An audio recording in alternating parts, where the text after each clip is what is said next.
ये साईं सच्चरित मानो हमसे कह रही है, मैं ही तुम्हारे जीवन का श्रृंगार हूँ। मैं ही ये साईं सच्चरित तुम्हारे अस्तित्व का सार हूँ। कहाँ तुम पेड़ की शाखाओं और सूखे पत्ते बटोरने में हो गाफिल। मैं ही उस पेड़ की जड़ें और आधार हूँ। जानकारियों के कंकर पत्थर का सर पर तुम्हारे क्यों है इतना भार। मैं तो तुम्हारे माथे पर दमकने वाला एक कोहिनूर हूँ। अनंत तारों की झिलमिलाती जुगनुओं सी रोशनी से क्यों हो तुम इतना सराबोर। न सिर्फ तुम बल्कि पूरी कायनात हो रोशन जिससे मैं वो भास्कर हूँ। एक अदना सा कीड़ा मकोड़ा बनकर ज़मीन पर क्यों रेंग रहे हो तुम जिससे चिदाकाश की आसमानों की उड़ान भर सको। मैं वो पंख वो परवाज़ हूँ। हाँ, मैं ही साईं सच्चरित तुम्हारे जीवन का सार, तुम्हारे जीवन का आधार हूँ। ओम श्री साईनाथाय नमः। ओम श्री साईनाथाय नमः। ये कोई मामूली किताब नहीं, नसीहत है नूरानी। उन्हीं की आत्मकथा, उन्हीं की जुबानी। ओम साई राम। ओम साई राम। दोस्तों, साई सच्चरित के अनुसार बाबा फकीरों के साथ मांसाहार भी करते थे, ऐसा मालूम होता है। यही नहीं, वे मांस मिश्रित खारा पुलाव बनाकर लोगों को खिलाते भी थे। अब मन में सवाल आता है कि जिस मांसाहार को कई धर्मग्रंथों ने निषिद्ध माना है, वही मांसाहार एक सद्गुरु खुद भी खाते हैं और औरों को भी खिलाते हैं। इस बात के पीछे की गहराई हम आज के एपिसोड में देखेंगे। ओम साई राम। अनंत अपार जैसे गगन, तैसे बाबांचे चरित्र गहन। तयांचे ते यथार्थ आकलन, तया वीण कोण करी। ओम साईराम। सर्वप्रथम साई हृदयच्या प्रेक्षकांना वंदन। आणि आज एक वेगळा विषय घेऊन आपण कृष्णाजींना एक प्रश्न विचारणार आहोत, आणि तो विषय म्हणजे मांसाहार। साई सच्चरित ग्रंथामध्ये सुद्धा असा उल्लेख आहे की बाबा त्यांच्या आयुष्यामध्ये बऱ्याचदा त्यांनी मांसाहार केलेला आहे। फकीरांच्या पंक्तीमध्ये बसून त्यांनी मांसाहार केला आहे, आणि इतकंच नव्हे तर स्वतः मांस मटण करून हंडीमध्ये करून ते लोकांना दिलेलं देखील आहे। तर कृष्णाजी प्रश्न असा पडतो की धर्मग्रंथामध्ये मांसाहार हा शक्यतो निषिद्ध म्हणून मानला जातो, तर समर्थ सद्गुरू स्वतः साईबाबा ते मांसाहार स्वतः तर करायचेच, परंतु ते दुसऱ्यांना देखील करून खायला घालायचे। तर ही गोष्ट थोडीशी अनाकलनीय वाटते, त्याच्यावर कृपया आपण प्रकाश टाकावा। ये टॉपिक को लेकर के आज बहुत लोग बहुत से सवाल उठाते हैं, स्पेशली वो समाज जो लोग मांस नहीं खाते हैं जी, उनके लिए भी एक बहुत बड़ा पहेली है कि एक समर्थ सद्गुरु अवतारी कहते हैं इनको, और फिर ये मांस मच्छी खाते थे और कभी कभार खिला भी देते थे।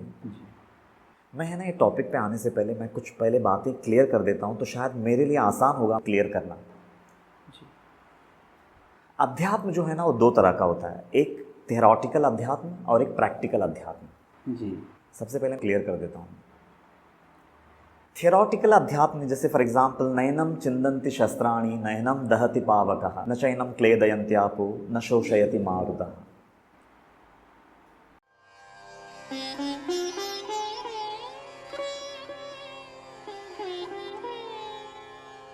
नैनं छिन्दन्ति शस्त्राणि नैनं दहति पावकः न चैनं क्लेदयन्त्यापो न शोषयति मारुतः न शोषयति मारुतः। जहाँ पे कृष्ण बोल रहे हैं कि मैं वो आत्मा हूँ जिसे शस्त्र काट नहीं सकता, अग्नि जला नहीं सकती, पानी डुबो नहीं सकता और मारुत यानी हवा इसे सुखा नहीं सकती, मैं वो तत्व हूँ। अब देखो, ये वचन को बोलना एक अलग चीज़ है और उसको जी पाना एक अलग चीज़ है। प्रैक्टिकली कोई व्यक्ति उन वचनों को जी के दिखाए तो फिर वो कृष्ण ही है। जी जी, सबसे पहले तो सच में। और वो खुद मैं आत्मा हूँ वहाँ तक वो पहुँचा हुआ होना चाहिए। जैसे कि अभी बाबा ने अपने जीवन काल में सबसे पहले मटन खाते थे, मांस खाते थे, ये बोलने से पहले वो मांस को जलती हुई हंडी में हाथ डाल करके हिलाते थे। जी जी, सबसे पहले मुझे ये बताना है। और उनका हाथ जलता नहीं था। ओके। तो वो जो बोल रहे हैं ना, नयनम चिंदन्ति शस्त्राणि नयनम दहति पावकः, तो वो प्रूव कर रहे हैं कि यस आई एम द आत्मन, मैं आत्मा हूँ। जी जी, ये अग्नि मुझे जला नहीं सकती। और वो टाइम में तो यहाँ तक उल्लेख आता है कि वो अपने शरीर का अलग अलग भाग को काट करके अलग अलग जुदा करते थे और उनका पैर एक तरफ, सर एक तरफ, हाथ एक तरफ कटे हुए, और लोग देख के डरते थे कि ये किसी ने हत्या कर दी है। और नेक्स्ट डे जब आके देखते थे तो वापस वैसे के वैसे वो बैठे हुए। नयनम छिंदन्ति शस्त्राणि, जी तो उन्होंने बोला नहीं है, जी के दिखाए हैं। जी के दिखाया। वाह, क्या बात है। तो सबसे पहले ना, बाबा के मांस खाने पे सवाल उठाने से पहले इन चीज़ों को पहले हमको समझना चाहिए। क्या बात है। तो शायद फिर है ना, हम सही रोशनी में उनकी वो लीला को समझ पाएंगे। जी, तो ये प्रैक्टिकल अध्यात्म में जो इंसान जी रहा है उस पर हम सवाल नहीं उठा सकते हैं सबसे पहले। जी और एक बात, ये संसार में दो तरह के लोग होते हैं अध्यात्म को जीने वाले। एक वो जो माया से मुक्त हो चुके हैं, जिनको हम संत कहते हैं। जैसे मानो माया ने कह दिया कि जाओ, आज से मैंने तुमको मुक्त कर दिया, अब तुम मेरे चंगुल से मुक्त हो। तो ऐसे जितने भी लोग उस माया के चंगुल से मुक्त हो चुके हैं, मैं उन्हें संत कहूंगा। लेकिन उससे भी एक ऊपर की कैटेगरी है जहां पे माया से मुक्ति नहीं बल्कि माया को जीत चुके हैं। जी, और जो माया को जीत चुके हैं उनमें से है बाबा। वाह, प्रकटताची ब्रह्मज्ञानी नाही विषय वासना स्वप्नी माया त्यागिली लाथे हाणूनी मुक्ती चरणी विनटली। माया से मुक्त नहीं है, माया को जीत चुके हैं, तब जाकर के ये लीलाएं कर सकते हैं। ये कोई चमत्कार नहीं है, जी ये आध्यात्मिक अवस्था है उतनी ऊंची जहां तक वो अपना ट्रैवल कर चुके हैं। जी, बाबा मोठे ब्रह्मज्ञानी साधु संत मुकुटमणी मस्तक ठेवू त्यांचे चरणी अगाध करणी जयांची। तो माया को जीता हुआ व्यक्ति से हम ये सवाल पूछ रहे हैं, ये नहीं बोलना चाहिए जी कि आप मांस क्यों खाते हैं। जी, अगर मांस खा करके, जो कि ग्रंथों में वर्णित है कि ऐसे अशुद्ध आहार, ऐसे तामसिक आहार खाने से मन की चंचलता और उसका अज्ञान, उसका जड़त्व बढ़ता है, 100% बढ़ता है, उसमें तो कोई दो राय नहीं है। लेकिन वो बात बाबा पे लागू नहीं होती है ना, इसलिए मैं उनको माया को जीता हुआ व्यक्ति कह रहा हूं। क्या बात। और चरित्र में बाबा के बारे में 2 अध्यायों में वर्णन आता है कि बाबा 18 वर्ष की उम्र से ही मन पे पूरी तरह से जीत हासिल करके बैठे थे। मन पे जीत हासिल किए थे मतलब माया पे जीत हासिल किए थे। जी, वर्षे 18 असतावय तेव्हापासूनही पूर्ण मनोजय सदा एकांती वसावे निर्भय लावू निलय स्वरूपी। तो आज हम है ना, ये मांस का सवाल हम वो व्यक्ति से पूछ रहे हैं जिन्होंने माया को जीत लिया है, जो मन को जीत चुके हैं, जो विषय वासनाओं में फंसे हुए व्यक्ति नहीं हैं कि अपनी रसना के खातिर वो नॉनवेज खाते थे। जी, रसना को तो बहुत पीछे छोड़ चुके हैं। फकीर पंक्ति सी मांस भोजन अथवा यदृच्छा मत्स्य सेवन तेथेची तोंड घालिता श्वान विटेन मन जयाचे. फकीर पंक्ति सी मांस भोजन अथवा यदृच्छ मत्स्य सेवन थेतेची तोंड घालिता श्वान विटेन मन जयाचे. क्या बात है. तो ये वो भी है ना, बाबा का चरित्र एकदम साफ कर देता है कि वो किस लेवल के आध्यात्मिक अधिकारी थे. अब ये आपने को अलग से बताने की ज़रूरत नहीं है. वो बोल रहे हैं कि हाँ, फ़कीर के पंक्तियों में बैठ करके वो कभी मांस या मत्स्य सेवन करते थे, वे मच्छी भी खाते थे. लेकिन वो आगे ये भी बोल रहे हैं कि उसी समय अगर कोई कुत्ता भी वहाँ आता था, श्वान, कुत्ते का अगर सबसे पसंदीदा अगर खाना है तो वो मांसाहार है, तो वो अगर समझो आकर के मुंह डाल करके अगर वो खा रहा है तो उसको भी नहीं रोकते थे. मतलब उसका भी झूठन खाते थे जी. तो इसकी बारीकी अगर हम समझेंगे तो बाबा पे सवाल उठाने के बजाय कि बाबा मांसाहार क्यों करते थे, जी. हमारा रुझान इस तरफ होगा कि हमारा मांसाहार कैसे छूटेगा. जी. अगर उसके प्रति हम चिंतनशील हो जाते हैं तो शायद हम सही दिशा में मतलब प्रयाण कर रहे हैं, मैं ऐसा बोलूँगा. और एक ओवी आती है, मैं ज़रा ओवी लेता हूँ, 38वां अध्याय का ही 104 ओवी. अभक्ष भक्षार्थी जयाचे मन तयाची वासना करीती शमन तेच करी जो मनाचे दमन तयास अनुमोदन देसाई. अभक्ष भक्षार्थी जयाचे मन तयाची वासना करीती शमन. जैसे मैंने पहले बताया कि अगर अभक्ष भक्ष बोला है मतलब मांसाहार जो है वो अभक्ष भक्ष है, वो बोल रहे हैं जी. लेकिन उसके प्रति अगर किसी की ज़बरदस्त रुझान है जी. तो उनकी वासना का शमन करते थे.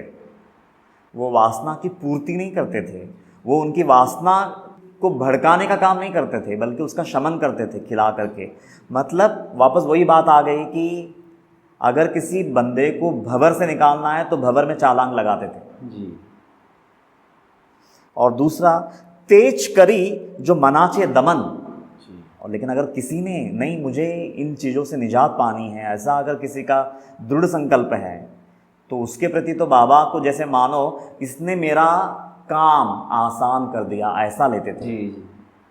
मेरी परेशानी इसने बढ़ने नहीं दिया, मेरी परेशानी को इसने आसान किया. एक तरह से देखा गया तो वो व्यक्ति बाबा पे एहसान कर रहा है जी.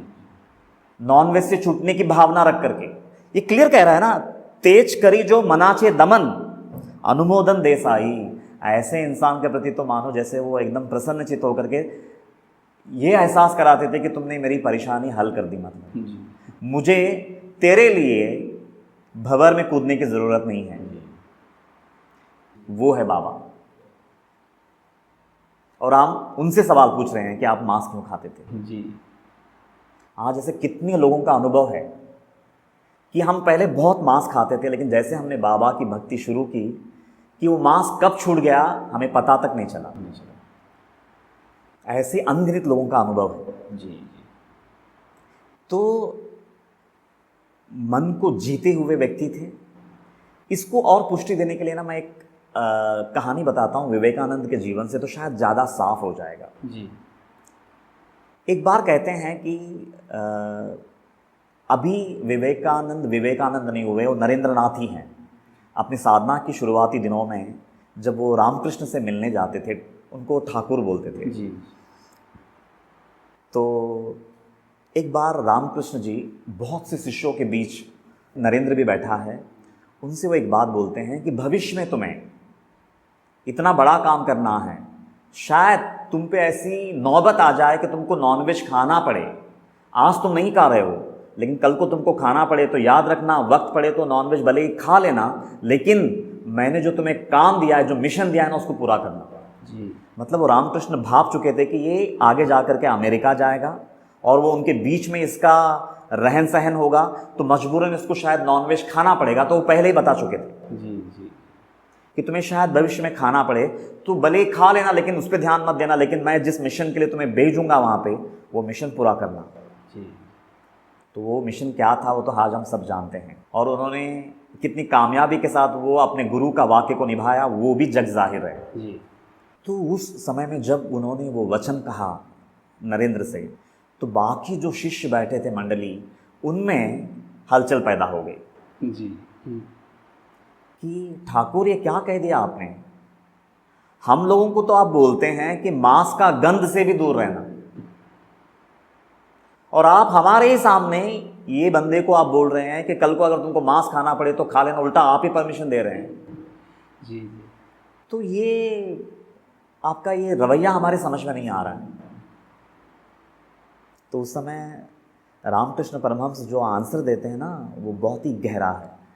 वो बोलते हैं कि तुम लोगों के अंदर में भक्ति, वैराग्य और ज्ञान का जो दिया है ना, वो हल्का सा टिमटिमाता हुआ जल रहा है, बहुत छोटी दिया है वो, अगर उस पर मैं सूखी लकड़ी भी फेंक के मारो ना तो बुझ जाएगी। और ये जो नरेंद्र है ना, इसमें वही भक्ति, वैराग्य और ज्ञान का दावानल दहक रहा है। आहा, क्या बात है। अग्नि का दावानल दहक रहा है, अगर उसमें मैं कुछ गीली लकड़ियां भी डाल दूं ना तो जल के खाक हो जाएगी। वाह, क्या बात है, बहुत खूब। तो अगर एक विवेकानंद के लिए अगर रामकृष्ण जी वो बात बोल सकते हैं, तो फिर बाबा के बारे में हमको क्या बोलना चाहिए। सच में। तो सबसे पहले है ना, हम किससे क्या सवाल पूछ रहे हैं, अगर ये साफ हो जाए तो शायद ज़्यादा बेहतर है। जी जी और अगर समझो, मैं और एक बात बोलता हूं, अगर वो मांस नहीं खाएंगे तो ये कैसे पता चलेगा कि वो भी एक अवस्था है, जी वो भी उतनी ऊंची अवस्था है जहां पे कि गीली लकड़ियां भी खाक हो जाती हैं। जी, तो फिर वो हम कभी समझ नहीं पाएंगे। अभी समझ नहीं, सच में। टू बी वेरी ऑनेस्ट, इसका मतलब ये नहीं है कि बाबा नॉनवेज को प्रोत्साहन देते थे, लेकिन उनसे सवाल करने से पहले हमको ये पता होना चाहिए कि ना उनमें कोई विषय वासना थी, ना माया के जंजाल में फंसे थे, उल्टा वो तो माया को जीत करके अपने पैरों तले उनको विश्रांति दे रखे थे उस माया को। और वो व्यक्ति अगर मांस खिला रहे हैं तो कोई मजबूरी होगी। जी उनका जो अवतार कार्य था वो सर्वधर्म समभाव की भावना से आए थे। तो कहीं फ़कीरों के बीच उनका बैठना उठना था, और वो लोग मांस मच्छी को खाते हैं, तो भले ही उनके साथ मिल करके अगर दो निवाला खाया भी होगा ना, तो उनके अंतरंग को ये मालूम है कि मैंने इनको खिलाया है तो मुझे निकालना भी मुझे ही है। जी वो जिम्मेदारी हम नहीं समझाएंगे बाबा को, बखूबी जानते हैं। जी, और मैं फिर बोलूँगा, अगर वो एक निवाला चबा के अगर निगलते हैं ना, तो लोगों का नॉनवेज खाने की वृत्ति छूट जाती है, वो है बाबा। वाह, क्या बात। तो मेरे लिहाज से ये सवाल उन तक जाना ही नहीं चाहिए, ऐसा मैं समझता हूँ। वाह, क्या बात. कृष्णाजी खूप छान एक्सप्लेनेशन, खूप छान स्पष्टीकरण आपण दिलं. परंतु असे खूप लोक आहेत की ज्यांना हाही प्रश्न पडतो की बाबांनी स्वतः हंडीमधून नॉनव्हेज म्हणजे तयार केलं त्यांनी स्वतः आणि ते दिलं, तर ह्याचा अर्थ असाही होतो की त्यांनी नॉनव्हेज खायला प्रोत्साहन दिलं. तर याच्यावर आपलं काय म्हणणं आहे, याच्यावर कृपया मला संदेश द्यावा. सबसे पहले तो ये बात तो 101% सही है, क्योंकि चरित्र में ही दर्ज है कि वो हंडी बना करके लोगों को खिलाते थे वक्त पड़ने पर. कधी मिठ्ठे चावल करीत, कधी पुलावा मांस मिश्रित, कधी कणिकेची मुटकुळी वळीत, वरांनी शिजवीत डाळीच्या. लेकिन वो सभी को नहीं खिलाते थे, ये भी उन्होंने कहा है. जिनकी वासना उनके प्रति बहुत तीव्र होती थी, अगर उनको ऐसा लगा कि भाई ये कुछ हद तक इनको खिला करके मैं इनके अंदर से वो वृत्ति को हमेशा के लिए समाप्त कर सकता हूँ, सिर्फ उनको उन्होंने खिलाया. होऊ नये इंद्रियाधीन, तीहीन सर्वथा राहती दाबून, विधीपूर्वक तयांचे नियमन, करावे पाहुन प्रसंग. प्रोत्साहन नहीं दिया नॉनवेज खाने का. जी, जी. उल्टा उन्हीं का वचन है, वो तो चरित्र में वो ये भी बोलते हैं, कांदा पचविण्याचा झोम व्हावा, त्याने कांदा कुशाल खावा. वाह, क्या बात है. पचविण्यास जोम व्हावा, तयाने कांदा खुशाल खावा, ऐकून चरकला योगी जीवा, शरण सद्भावा तो गेला. अगर कांदे के लिए अगर बाबा ये बात बोल सकते हैं कि कांदा सिर्फ वही व्यक्ति ने खाना चाहिए, प्याज, जो उसको पचा सके, जी तो अगर बाबा एक प्याज के लिए अगर ये वचन बोल सकते हैं, तो फिर ये कहना कि बाबा नॉनवेज के लिए प्रोत्साहन दे रहे हैं तो बिल्कुल गलत हो जाएगा. जी जी हकीकत में और एक भी बात आती है सच्चरित्र में 38वां अध्याय में, एक वो बोलते हैं प्रसादी जयासी लालसा. आजन्मात नाही सहवास, तया स्पर्शून देती मांसास, कधीही न करीती हे साहस, प्रसादी लालसा त्या देती. मतलब ये बाबा के हाथ से अगर कोई चीज़ बनी है, वो चाहे वेज हो या नॉन वेज हो, लेकिन अगर मेरे सदगुरु ने अगर इसे बनाया है तो मेरे लिए ये प्रसाद से कम नहीं है. वाह क्या बात. मैंने जीवन भर शायद मैंने नॉनवेज नहीं छुआ है, लेकिन मेरे बाबा के वो पावन हाथों से अगर ये चीज़ बनी है ना, तो मेरे लिए प्रसाद से कम नहीं है. तो बाबा एक टुकड़ा मुझे भी मिल जाए वो प्रसाद का, तो मेरा जीवन निहाल हो जाएगा, धन्य हो जाएगा. तो सिर्फ ऐसे लोगों को भी कभी कभी वो देते थे कि उनके वो श्रद्धा को सलाम के तौर पे, वाह क्या बात. क्योंकि वो भावना भी आना आसान नहीं. समझो एक ब्राह्मण परिवार से कोई एक सद्भक्त है, उसने जीवन भर मांस नहीं खाया, लेकिन उतनी आस्था है बाबा के प्रति कि ये मेरे गुरु हैं, मेरे सदगुरु हैं, और ये एक तरफ वेज भी बना रहे हैं और दूसरी तरफ नॉन वेज भी बना रहे हैं. लेकिन मेरे बाबा के हाथ से बना हुआ कोई भी चीज़ अस्वीकारनीय नहीं हो सकती है. जी जी वो प्रसाद ही है. और मेरे अंदर का ये सात्विक अहंकार भी मिटना चाहिए. अगर मनी मन बाबा से प्रार्थना किया कि प्रसाद के तौर पे बाबा अगर आप मुझे देंगे ना एक निवाला, तो मेरा जीवन धन्य हो जाएगा, तो ऐसी जिसकी पवित्र भावना होती थी वो उनको भी देते थे. वाह क्या बात. वासना का शमन होता था उससे, वासना की पूर्ति नहीं. जी वाह वाह क्या बात. तो ये ना बहुत ही सेंसिटिव टॉपिक है.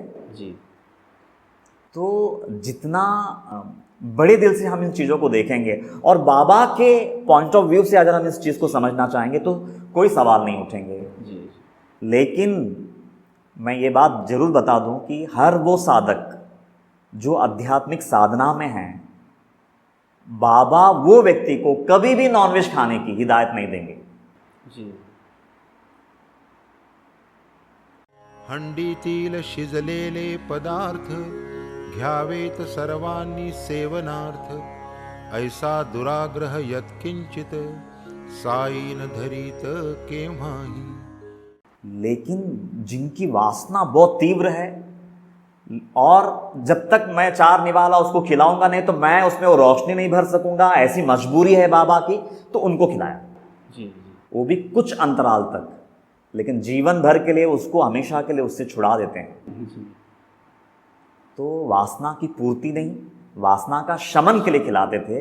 अब जैसे कि मैंने वो लास्ट का टॉक में भी हमने बताया कि कई बार वो भंवर में उतर के हमको भंवर से निकालते हैं, जी तो वो नॉनवेज खिला करके हमेशा के लिए नॉनवेज से हमको निजात दिलाते हैं. तो इसको इस तरह से लेना चाहिए. तो शायद मैं ऐसा समझूंगा कि ज़्यादा हम बाबा के हृदय के करीब होंगे. जी जी वाह बहुत सुंदर. खूप छान कृष्णाजी. म्हणजे असं आहे की मांसाहारासारख्या तामसी विषयातून इतकं सात्विक विवेचन ऐकायला मिळालं आहे. खूप छान वाटलं ऐकायला. आणि बाबांचा एक नवीन दृष्टिकोन पण आपण सांगितलं, खूप छान वाटलं. या विवेचनातून असं लक्षात आलं की बाबांना आपण हा प्रश्न विचारणं किंवा बाबांवर प्रश्न करणं की तुम्ही मांसाहार का करता किंवा तुम्ही फकीरांच्या पंक्तीत बसून मांसभक्षण का करता, हे म्हणजे असं झालं की आपण देवळामध्ये देवाच्या दर्शनासाठी जातो, पण देवाचं दर्शन घेण्याच्या ऐवजी आपण हा खांब इकडे का आहे, या खांबाचा रंग असा का आहे, वरती पंखा असा का ठेवला आहे, हे सगळे बाह्य प्रकृतीशी संबंधित प्रश्न विचारणं आणि ते देवाचं दर्शन तसंच राहून जाणं, अशासारखं मला वाटतं की बाबांनी मांसाहार का करावा, त्यांनी करावा की न करावा ह्याच्यात पडण्यापेक्षा आपण बाबांचा अंतरंग जाणून घेण्याचा प्रयत्न करणं हे जास्त महत्त्वाचं आहे. आणि दुसरा भाग की बाबा स्वतः हंडीमधून बनवून लोकांना नॉनव्हेज द्यायचे, तर ते तामसी जो आहार आहे तो लोकांना द्यायचे, त्याच्यासाठी ते प्रोत्साहन द्यायचे.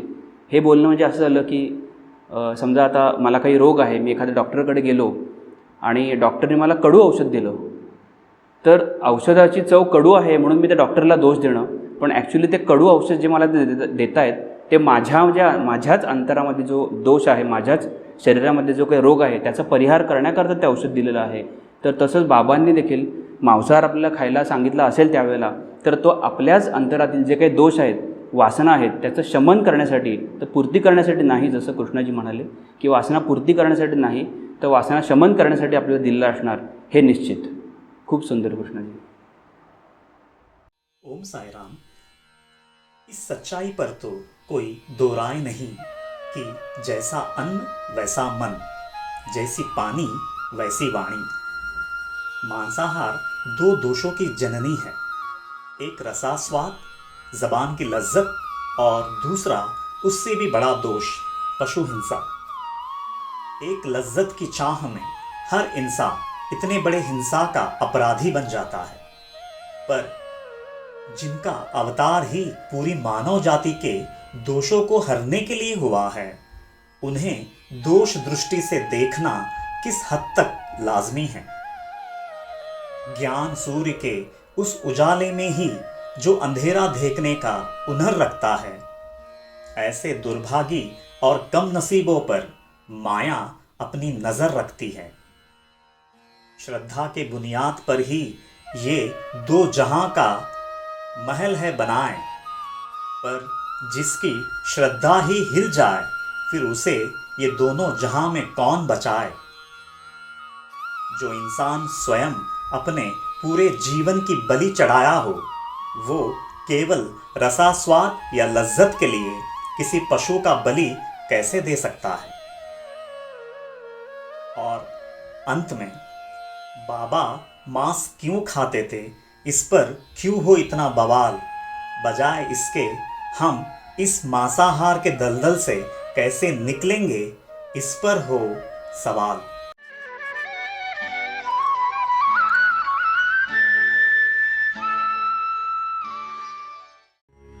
साई मुख वचन लाल से, भक्त जन होऊनी पिसे. शब्द शब्दांचे जोडून ठसे, पाहत भरवसे प्रतीती. कृपा आपुली झाली वीण, पोथी वाचणे केवळ क्षीण. समजणे तो त्याहून कठीण, बाबा मी निक्षून सांगतो. श्री सद्गुरु साईनाथार्पणमस्तु. शुभं भवतु.